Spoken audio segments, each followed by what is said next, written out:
আলাইকুম রহমতুল্লাহ। মাসুদ কৃষি ফার্ম থেকে সবাইকে স্বাগতম। আমি আসলাম আসলে একই জমিতে কিভাবে আপনারা তিন ফসল কি পদ্ধতিতে করবেন।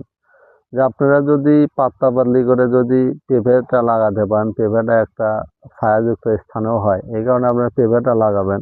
এই জন্য আমি ঘাস লাগাচ্ছি। তাহলে পেঁপে, ঘাস এবং কলা কিভাবে আপনারা একইভাবে করবেন আমি ইনশাল্লাহ দেখাবো। যে এখানে ওলপেন কলা আছে, আলহামদুলিল্লাহ। দেখেন এই যে আমার অনুপম কলা হয়েছে। তো এখানে আমি পাশাপাশি অনুপম কলা আর প্লাস ঘাস লাগাছি। এই ঘাসটার বয়স হচ্ছে প্রায় 2 বছর। আলহামদুলিল্লাহ দেখেন যে ঘাস, এই যে এখানে কলার গাছ দেখেন, এই যে এখানে একটা কলা আগেও খাইছি, তারপর থেকে আর একটু কলা হয়েছে।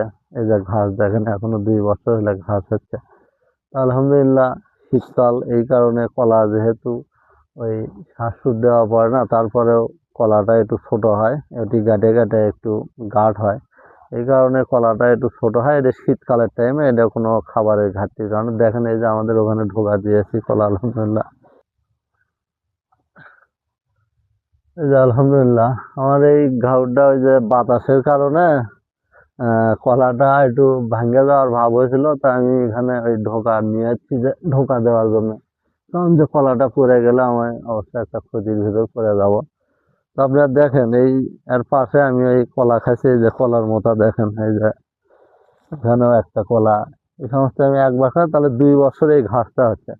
তাহলে আপনি কিভাবে লাভবান হবেন এই চিন্তাটা আপনি করা লাগবে।